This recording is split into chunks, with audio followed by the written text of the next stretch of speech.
Saudara, Satgas Pangan Gabungan Kabupaten Serang ungkap pengoplosan beras tak layak konsumsi di Kecamatan Pamarayan, Serang, Banten. Tersangka mengoplos beras layak konsumsi dengan beras hajatan yang tak layak konsumsi yang kemudian dikemas dengan karung beras merek premium. 8 September 2025, Polres Serang membongkar penjualan beras tak layak konsumsi di Desa Pasir Limus, Pamarayan, Banten.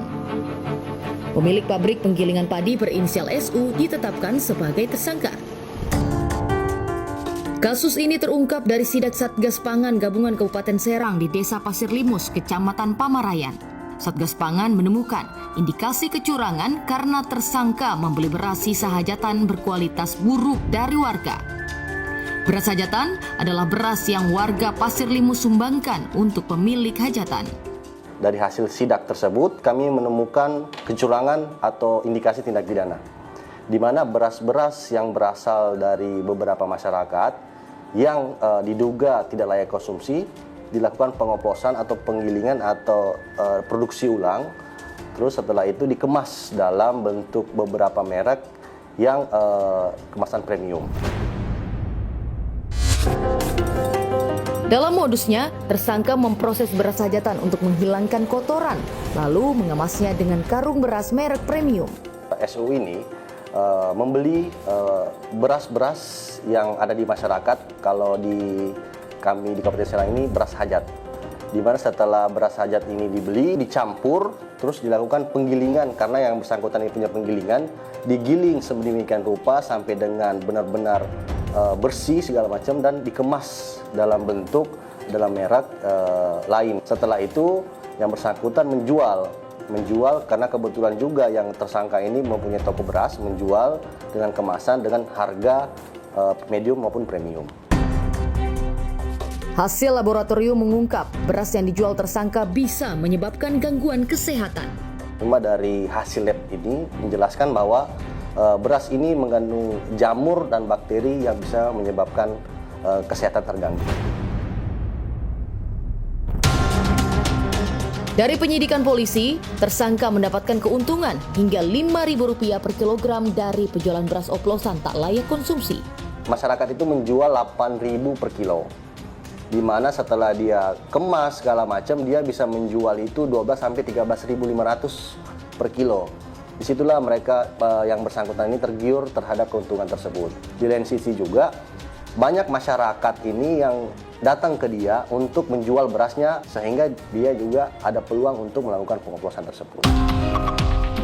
Tersangka dijerat pasal berlapis dengan ancaman 5 tahun penjara. Pasal yang kami kenakan yaitu pasal 109 Undang-Undang Nomor 7 Tahun 2014 tentang perdagangan, junto pasal 62 ayat 1, junto 8 ayat 1 huruf A, DI, yang itu Undang-Undang Perlindungan Konsumen, dan junto 382 KUHP.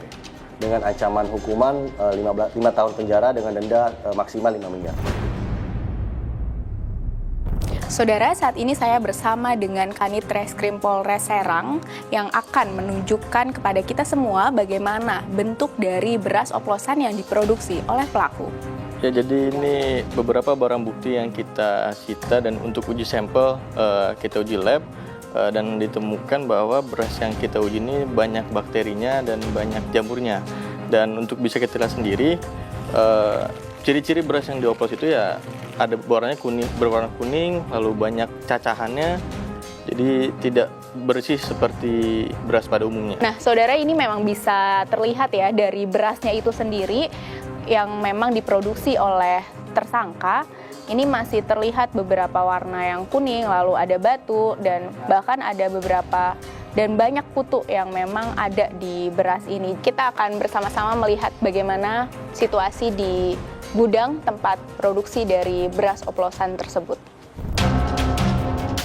Kami lanjut telusuri gudang milik tersangka yang juga jadi tempat penggilingan padi. Di sini terlihat ya saudara, banyak tumpukan karung beras. Kalau dari informasi ini memang masih berupa gabah ya Pak? Ya, ada beberapa gabah dan ada beberapa yang bahan baku untuk beras oplosan. Contohnya yang ada di sebelah sini. Oke. Di sebelah sini ini ada beberapa karung yang sudah dari beras hajat yang sudah siap untuk dioplos lagi untuk siap diedarkan.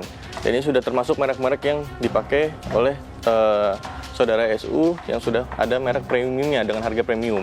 Mungkin bisa ditunjukkan alatnya Pak, seperti apa prosesnya yang dilakukan oleh pelaku? Jadi setelah beras ditaruh di lantai, diserok ke alat penyedot.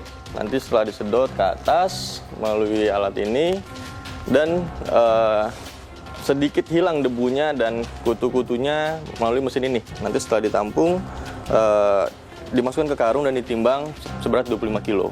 Dan lalu kemudian dibawa ke toko milik tersangka Betul. sendiri itu untuk dijualkan kembali. Jadi ini beberapa merek karung yang sebutnya merek premium. Kalau boleh tahu, ini tersangka mendapatkan karung-karung ini dari mana?